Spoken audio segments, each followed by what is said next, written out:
services with the last sermon, and the title of my sermon tonight is Not Ashamed. And I want to touch a little bit on this morning, on what I was ministering last week, sacrifice. Remember this morning we spoke about the sake of the gospel. And I have to say this again tonight because many of you were not in this morning's service. You are not sacrificing because you need Jesus, you need to do a better job than what Jesus did. Our sins are forgiven. Your guilt and shame has been nailed to the cross. There's no reason for you to sacrifice, to pay penance, or to outdo your wrongs. What you've done is done. Your mistakes is your mistakes. That life that you've lived outside of God, you cannot change that. You cannot fix it. No good works can fix the bad that you've done. The Bible says the only way for man to be made right with God and to get man's conscience clear. Come on, I love the fact that I can live with a clean conscience.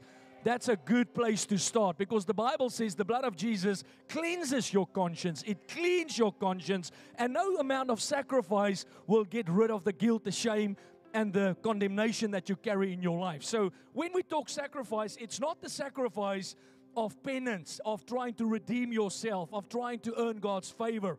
That price has been paid. The Bible says Jesus was the perfect sacrifice, and He was poured out on the altar once and for all. He will never have to die again. He died once 2,000 years ago, and that sacrifice was perfect before the Father, and it was sufficient for all the sins that man has ever committed and will still commit.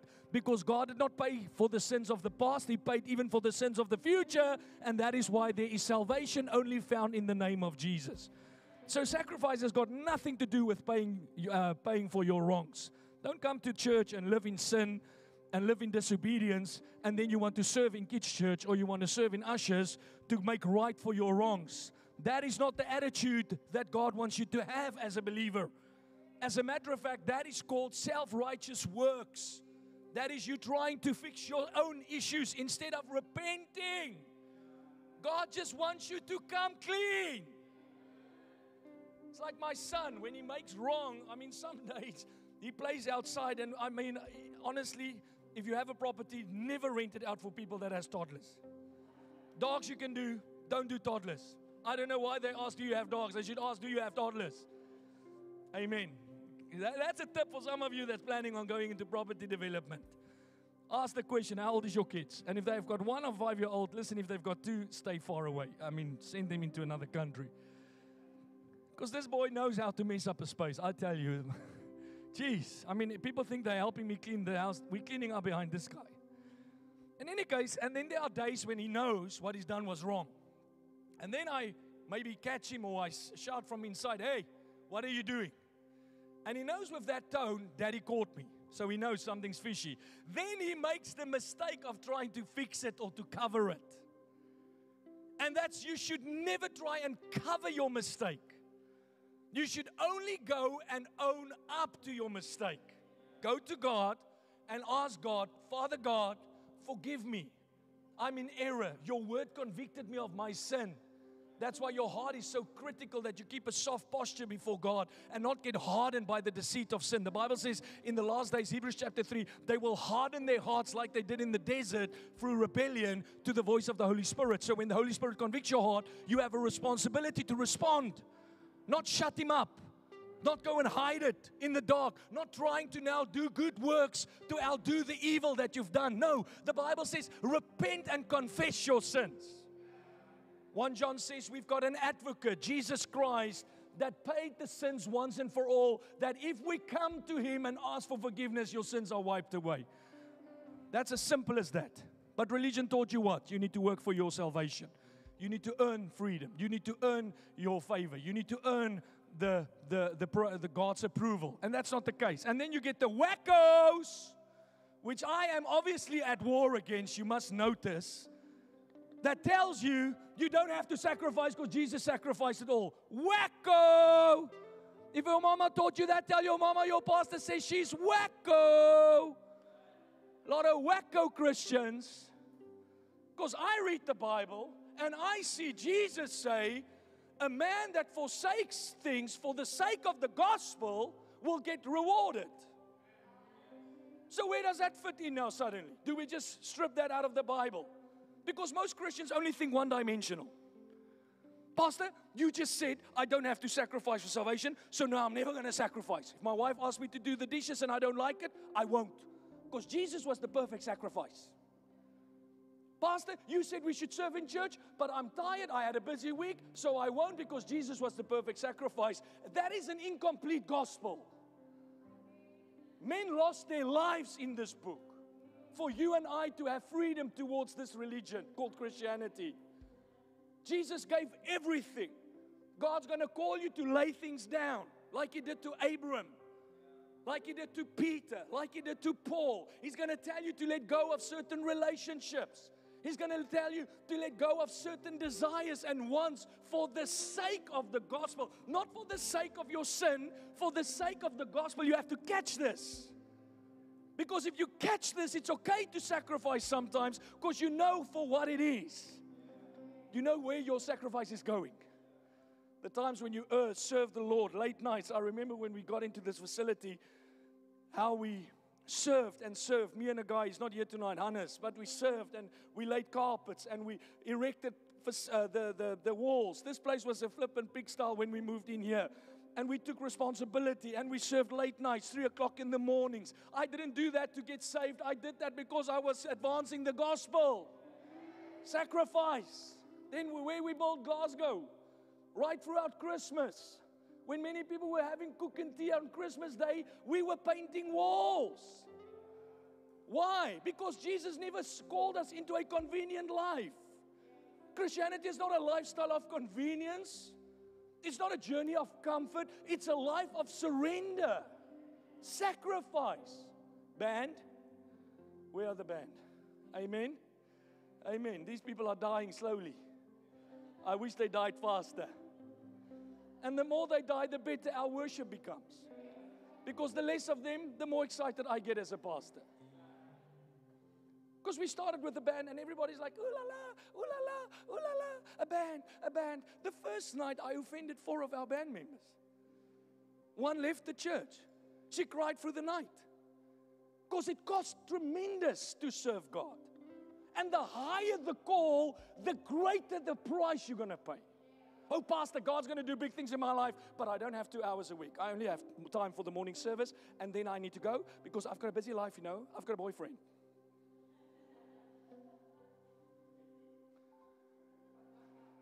Well, you laugh, but that's how you lot think.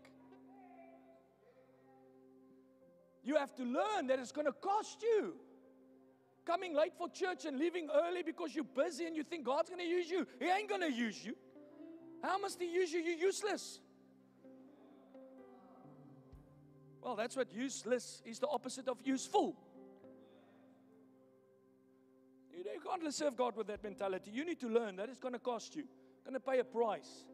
Can't tell me, Pastor, I'm going to do great things for God, but I'm not willing to go through the process. And if you don't trust me, go ask Joseph if you have his number. And if you can't get hold of Joseph, ask Daniel.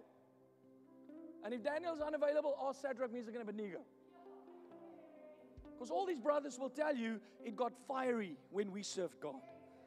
It wasn't easy. It's nothing easy. If you're looking for easy Christianity, Christianity is the wrong religion for you. It's the wrong thing. You should never have given your life to Jesus because you were sold a lie. The Bible says that when you follow this Christ, you lose everything. You lose everything.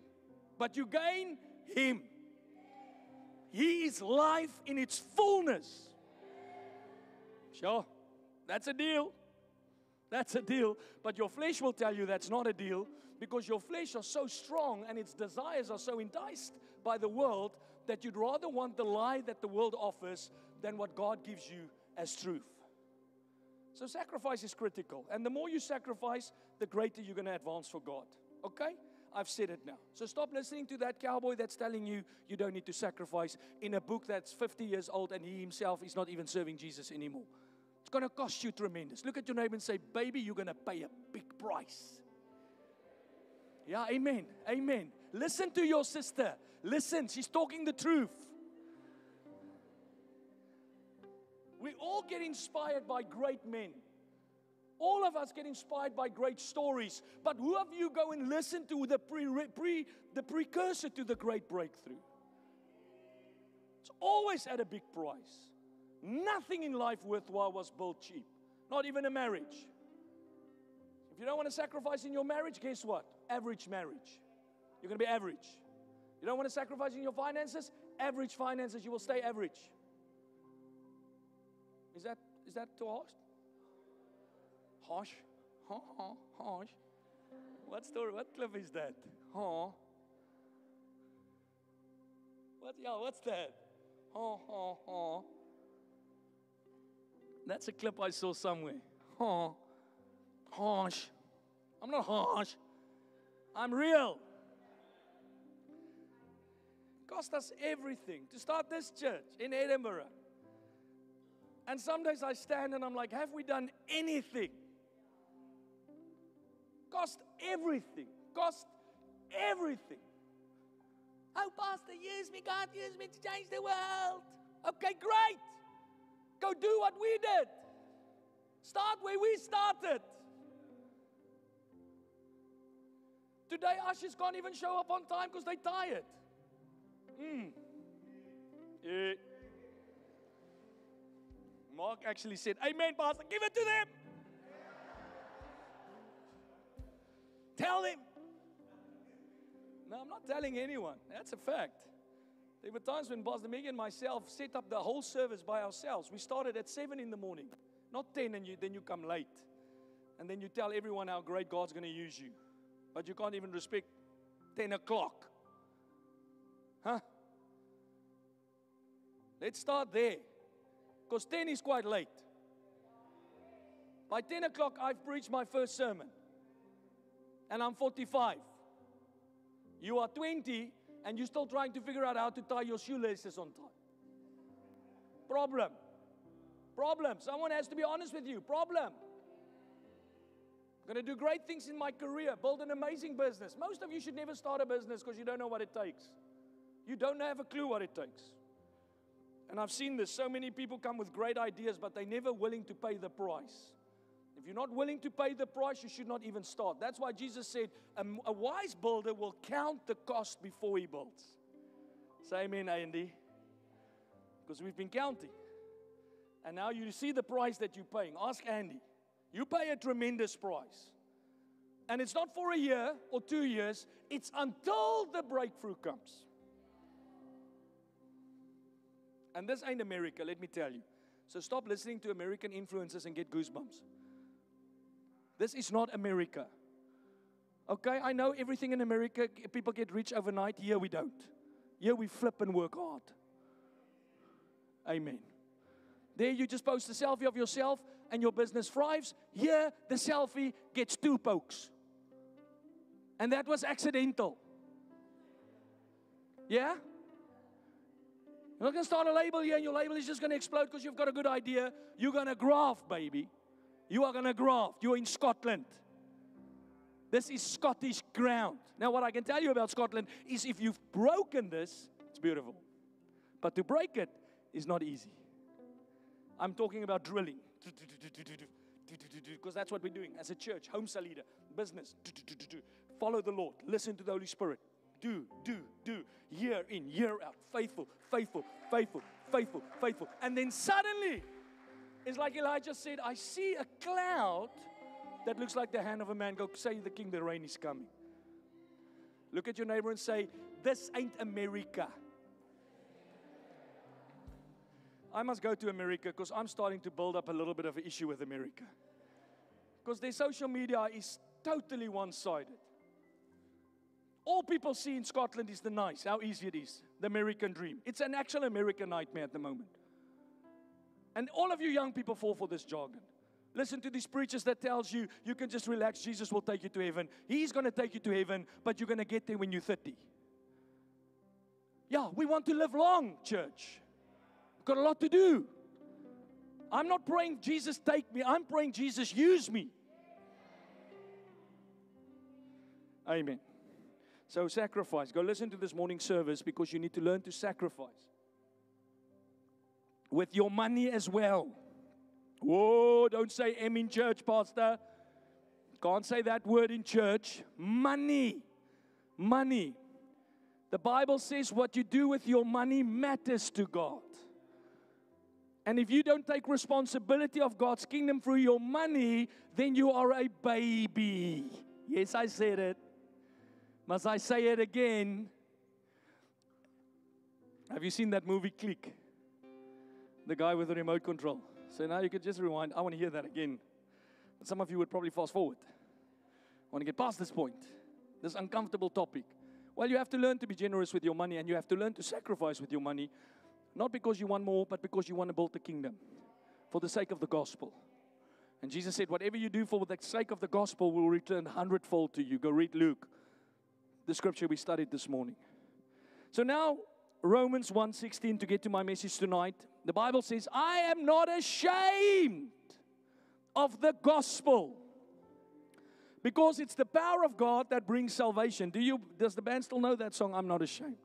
Can we sing it at the exit song? I've just made his life stressful now. And now I've lost all of you for the rest of the service.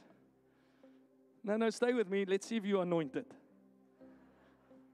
I'm not ashamed of the gospel, because it is the power of God that brings salvation to everyone. A church that is ashamed of the gospel is a powerless church. Christians cannot be ashamed of the gospel, because then they are powerless Christians. Paul is saying that the very power that we carry as the church is the fact that we have the gospel, God's truth to mankind, to reconcile man back to Him. We have no shame of this. And you know what I sometimes feel in our church as we grow, because we get a lot of new people, that sometimes we become diluted in our conviction of the gospel. We get busy with programs and we do everything, but we fail to recognize that all of this comes out of our boldness for the gospel. Unashamed of Jesus. Unashamed to talk His name.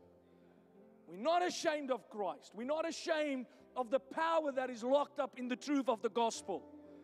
In Matthew 24, the Bible says the good news about the kingdom will be preached throughout the whole world, so that all nations will hear it, and then the end will come.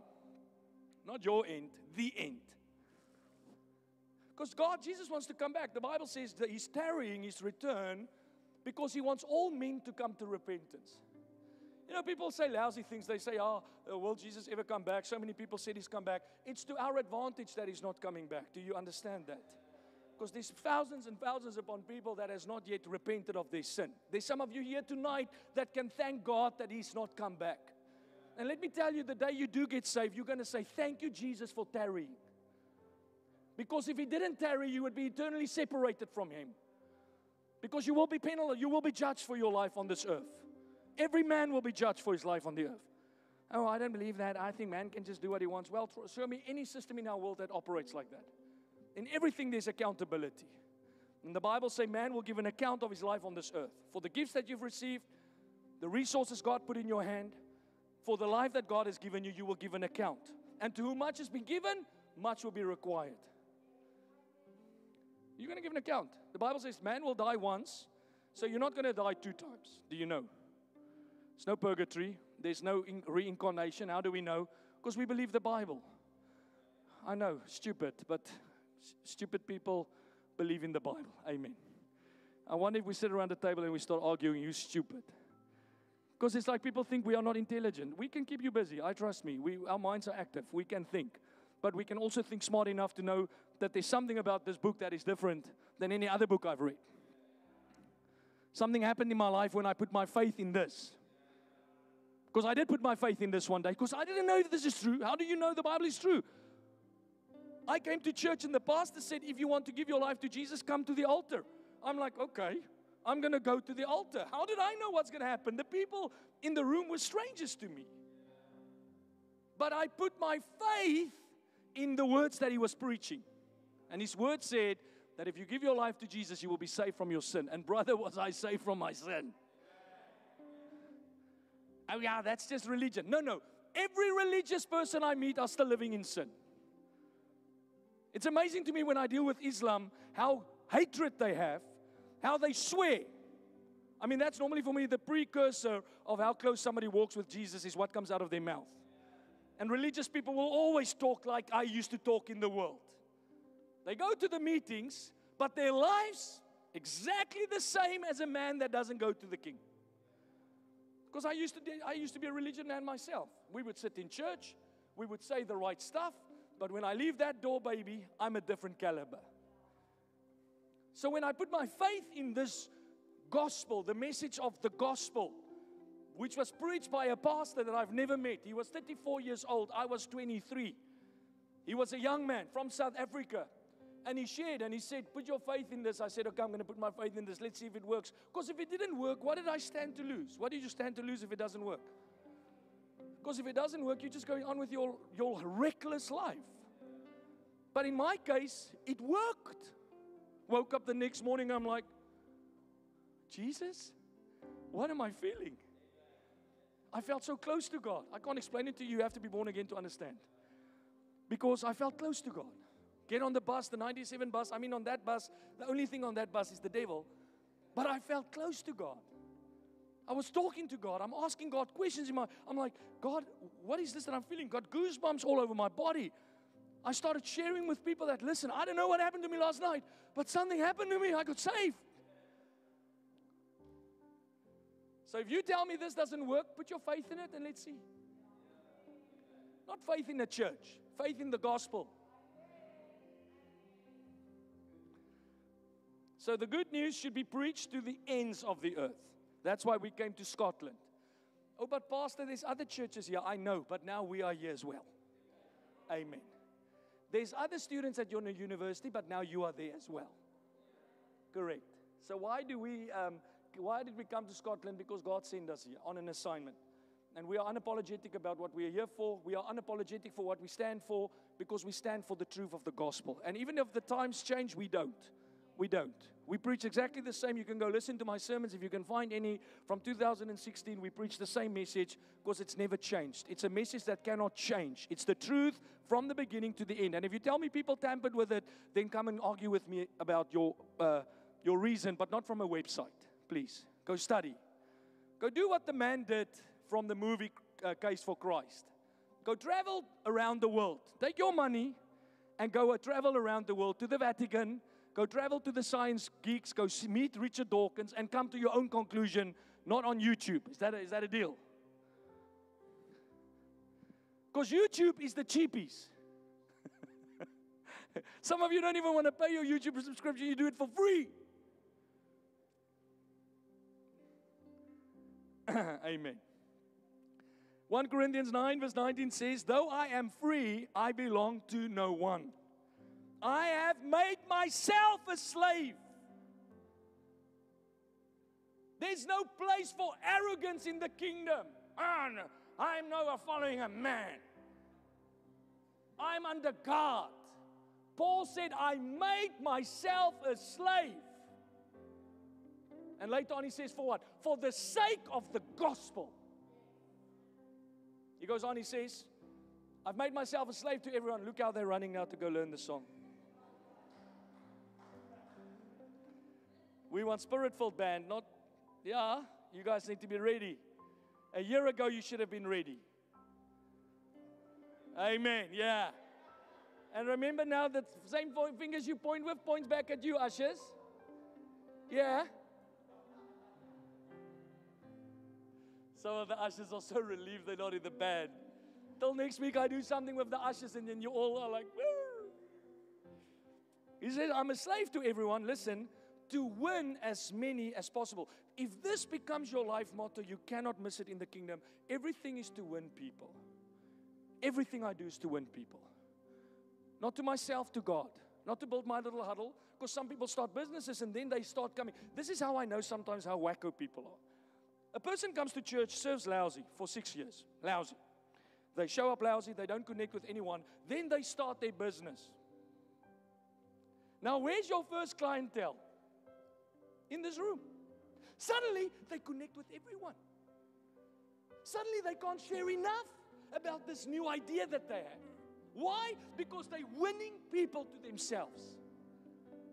Paul said, I do this to win as many as I can, but I win them for Jesus Christ. That should be your life motto.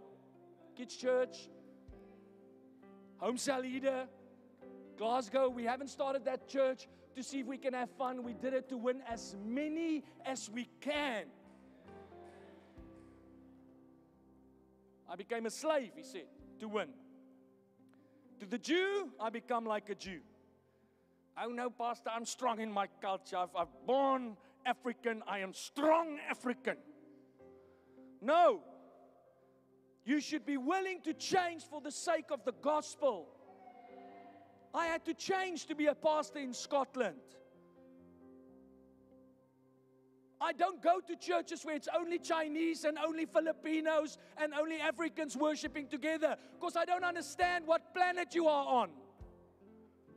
Is that too harsh? Huh? Please find me that clip. I need to show it after tithes and offerings. Huh? Or maybe it's not a nice clip. I don't know. Oh, now I remember. It happened in Parliament in South Africa. It was the politicians, yeah. Shock. Huh?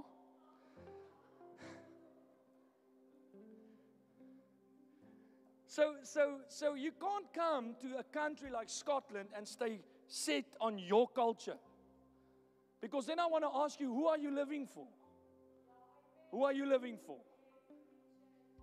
If you come to my house and all music that's playing is Afrikaans music, because I speak Afrikaans, that's actually my first language, Afrikaans. And when our church was full of South Africans, you can ask my wife, we prayed against it. We prayed, and God answered. That prayer was the fastest prayer He's ever answered. In fact, they left in the hundreds. I'm like, okay, Lord, not that quick. What would you do if you were a Brit? You know, I was involved in a service in London once, in a campus there in London. We had a British guy. His name was Dan. Dan the man. And Dan was he came out of a very broken family. And I will always remember, because the first time I met Dan, he stood like this. Great guy, young man, but very broken. You know how it broke my heart one Sunday morning when I arrived at church and I saw how all the cliques, all the South Africans were cliquey, and Dan is standing there on his own on the door. Because people that don't serve God like this don't really care about anything but themselves. They only give into the causes that furthers their personal ambitions. So if you have a little South African bazaar, which is, let's not, people feel I'm picking on Nigerians. I'm going to pick on the Botswanas now. You have your Botswana day out, and you flash the cash because it's so cool to get a bandana that's got the Botswana flag on it. But when we talk about raising funds to advance the kingdom, you want to argue with me. Because you don't know what you're living for. Paul says, for the sake of the gospel, I'll become anything to anyone. Without sinning, obviously. So if I need to get with the Scots, I'll change. I'll change. If it comes to the Africans, I'll change. If God sends us or a Scotsman to Africa, David Livingstone, to Africa, he had to marry the culture of the country.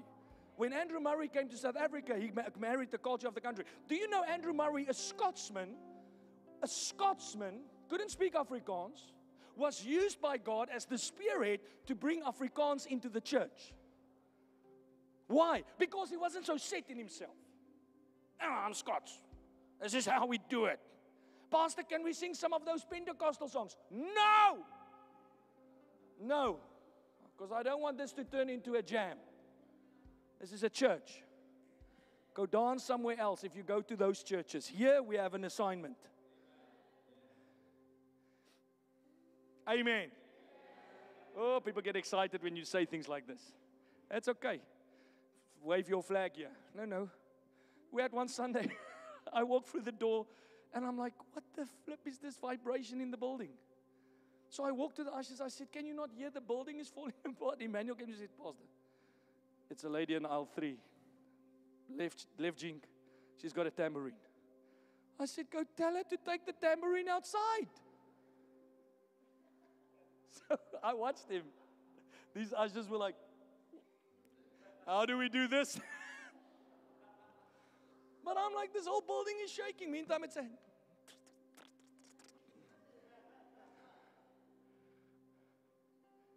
We don't cater for... I'm not trying to be insensitive to people, but we have a job to do here. We have a job to do. And no culture should stand out.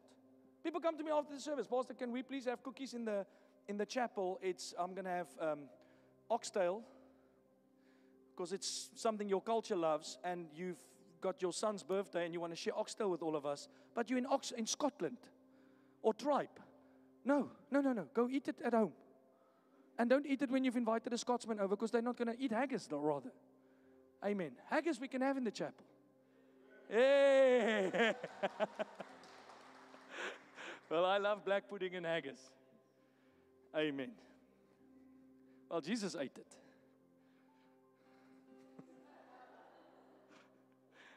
it. Let's go on. He says, to those under the law, I love this. To those under the law, I became like under the law. That you need to go study, because that's a theological breakthrough if you get it. Because people tell us we are all born under the law. Okay.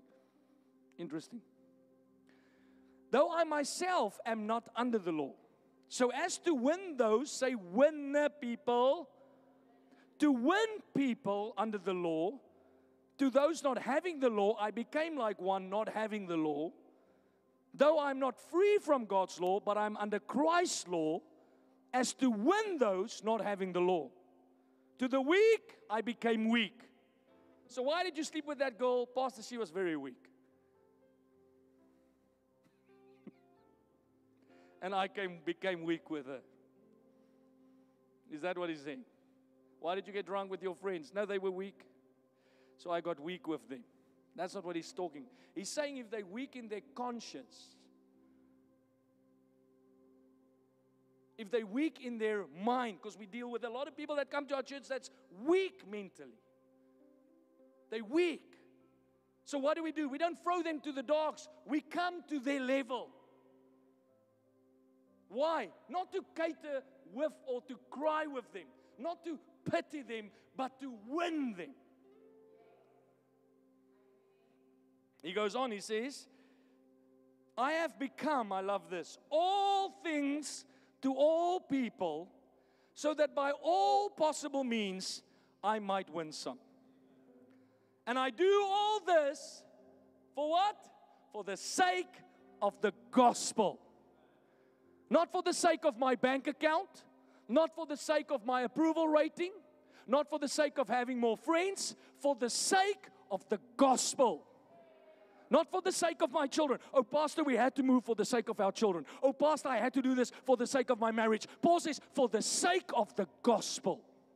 When last did you pay a price for the sake of the gospel? When last did you quit a job for the sake of the gospel? Why do you only change jobs for the sake of your marriage? Don't die on me now. Well, people don't live like this. I know. Because people don't care. There's no sake of the gospel. No sake. Tell them to come to church. Bring a friend. Now I'm busy. Okay, great. Well, you should sacrifice. No. Jesus made the perfect sacrifice. By the way, God's going to use me to change the world. I'm going to be a great preacher one day. Okay. Well, you're going to be the first in that manner. Philippians 3 verse 8, the Bible says, what is more? I consider everything a loss because of the surpassing worth of knowing Christ Jesus my Lord, for whose sake, oh, I love that. Man, I want to preach about that for months now. His sake, the gospel's sake, the kingdom's sake, for Jesus' sake. Because I'm tired of hearing people, they've done all these things for their own sake. I did it for the sake of my career. I did it for the sake of my marriage. I did it for the sake of my children. I did it for the sake of my health. I did it for the sake of my mental well-being. I did it for the sake of my salary. I did it for the sake of my bank account. But no one ever says I've done it for the sake of the gospel. For the sake of His name. Why did you leave those friends behind? Why do you not hang out with them any longer? For the sake of His name. Yes, Pastor. Yeah, it's good. It's very good.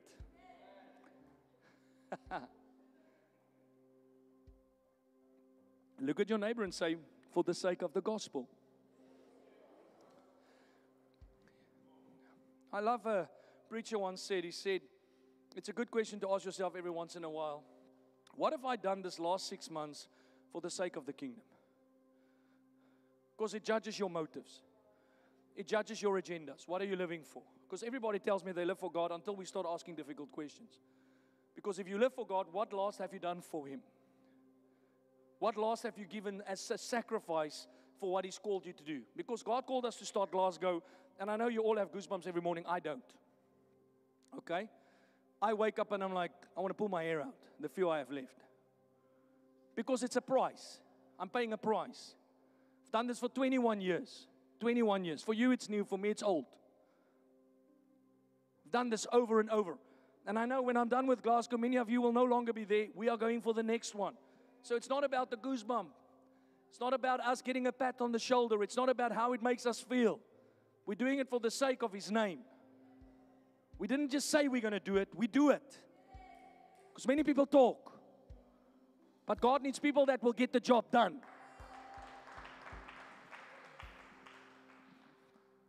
You know, we had a girl in our church, and I actually found it extremely admirable back in 2016. We just launched the church, or 17.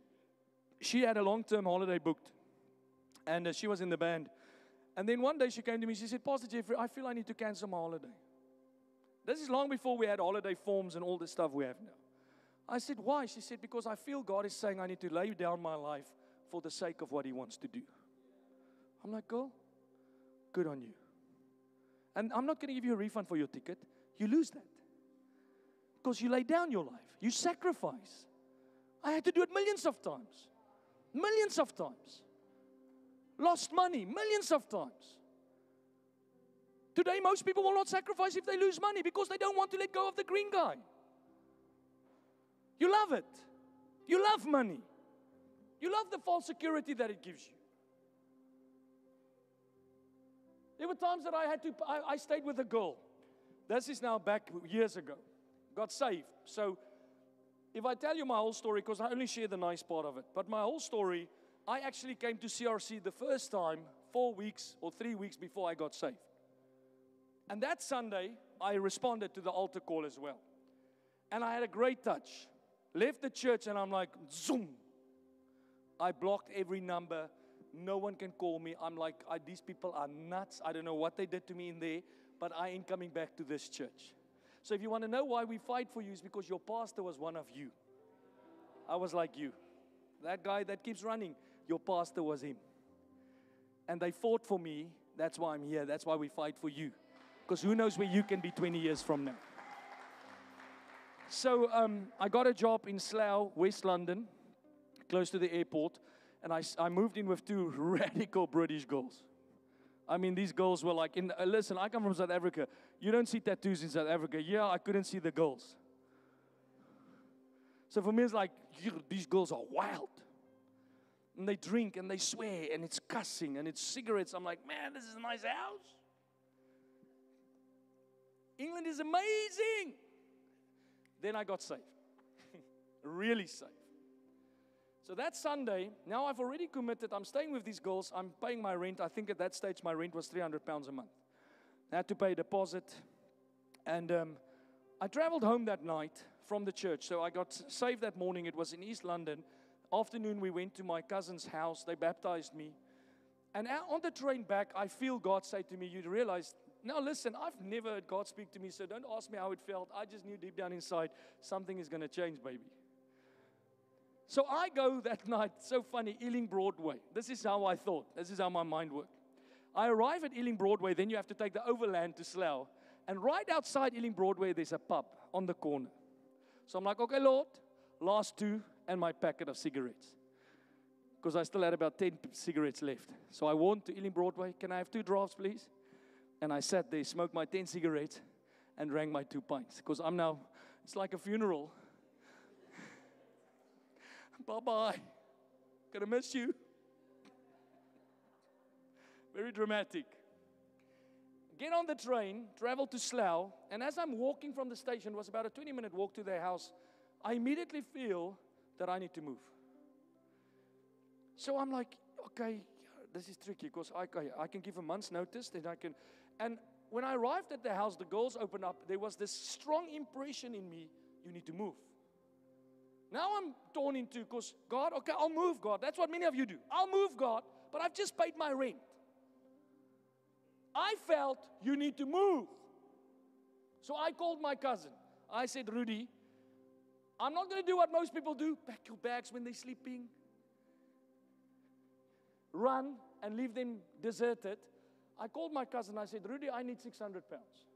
He said, why? I said, I need to pay back the deposit, and I want to give her an extra month's rent just to bless her, because now I'm a Christian, you know. It's important what people think about me. Woo! I caught that on day 1. Many of you haven't caught it on year 4. So my cousin says, it's fine, he'll give me the cash. I go to the girl, I said, listen, I can't remember her name, thank God. I said, listen, I want to move out. And she's like, oh, you can't do that, you need to give a month's notice. I said, no. I'm going to pay you 600 pounds to make sure that I cover my deposit, and I'm going to give you an extra month just to thank you guys for giving me this space. She's like, what? But why? I said, I can't stay here because God is busy doing something in my life.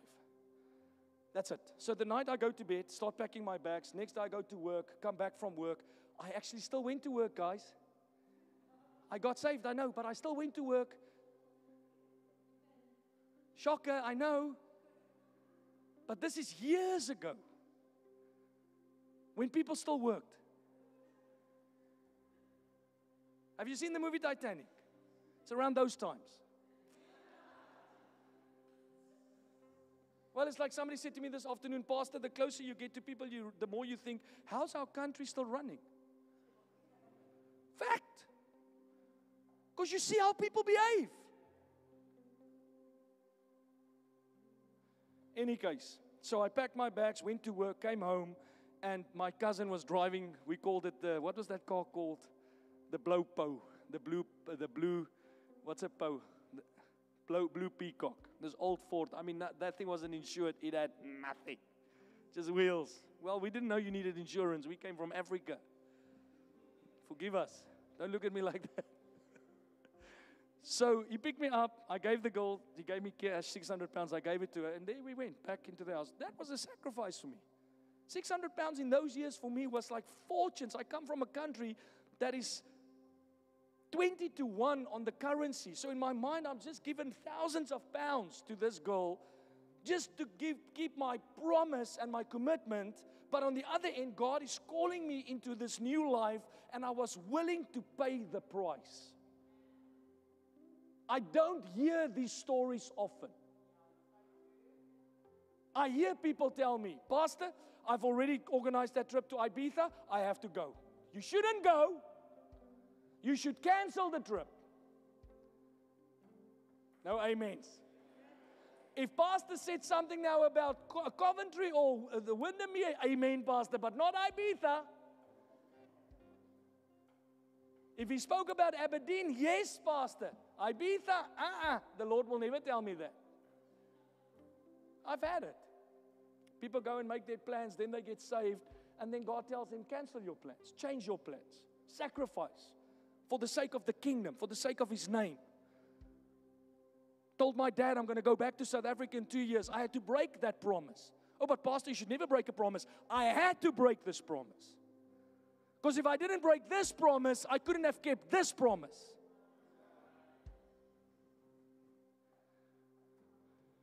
But I didn't do it for the sake of myself. Because many of you break promises, but you are the one that's getting the advantage. When God gets the advantage, that promise breaking is a valid promise that you break. For the sake of the kingdom. Not leave your job because you don't like it. You leave your job because you know that God has told you the time is over. You know, when people leave their jobs in our church, you know what I start getting ready for? Getting another home cell leader for that home cell. Because the only place that pays in our church when people make decisions is the church, not the people. No one pays the price, the church pays the price. You get married, the church pays the price. Don't go awkward on me now. I need you to think. At whose expense are your decisions? Sacrifice is not at the expense of your servants or the people that God placed around you in your home cell to serve. It's at your expense. It comes to your bill. You like Lord Farquhar. Some of you might die, but that's a risk I'm willing to take. Have you watched Shrek? Oh, pastor, I have to take this job and you might suffer in it. No, you should suffer. I'm suffering my suffering. You should suffer your suffering. Pick up your cross and follow Him. Not I pick up your cross to follow Him. You pick up your cross. It's not our problem you make the decision. It's not our burden to carry. It's not our price to pay. It's your price to pay. And now suddenly everyone wants to serve Jesus. Amen? Well, I do. Because if you've done this long enough, you know what comes out of this kind of life. Because Jesus said, whatever a man lays down, it will be multiplied back to him. This kind of preaching doesn't entice the flesh. This doesn't inspire you. This is the kind of preaching that brings God's blessings out of you. You young people need to learn. If your pastor can teach you anything, die. Die. Die. Doesn't sound like the gospel. As pastor is mad. I don't know what Bible you are reading. Ephesians 5:25, Paul says, for husbands, this means love your wives, just as Christ loved the church. And He gave up His life for her. I don't want to focus on the husband's part. We can talk about that another time. I want to talk about the fact that He said, Christ loved the church and He gave Himself up for her. So next time when you say the church doesn't matter, you can do Christianity on your own, it shows me you don't know who Jesus is. He gave His life for this. Gave His life for this. Not for a Sunday, for a church. Because the church is not Sunday. What we do on Sunday is part of our program. That's not who we are as a church. He gave everything for the church. He said that I have come to build my church, and the gates of hell shall not prevail against it. So anyone that comes against the church is a vessel in the hands of the enemy. Because the gates of hell is coming against the church, but it cannot prevail. Because Jesus is committed to build His church. I'm almost finished. Philippians 3 again, I want to read this, the whole part, and then this is my closing scripture. Band can come. Have you now prepared your song? It's like saying to intercessors, we're going to pray for something, and they all run out to go prepare for the prayer.